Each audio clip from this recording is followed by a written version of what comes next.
अब अगर तुम लोग नए हो तो सब्सक्राइब करो, वो जो लाल वाला बटन है उसके साथ स्कैम करो या फिर महफिल जमाओ, मुझे नहीं पता, बस क्लिक हो जाना चाहिए। आंखों में आंखें डालकर तो देखो कि आंखों में आंखें डालकर तो देखो, एक बार मेरे पास आकर तो देखो, मिलना चाहेंगे सब लोग तुमसे, तुम एक बार साबुन से नहाकर तो देखो।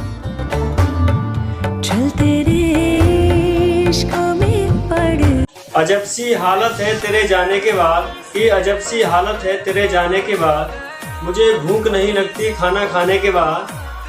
मेरे पास 2 ही समोसे थे जो मैंने खा लिए, एक तेरे आने से पहले एक तेरे जाने के बाद।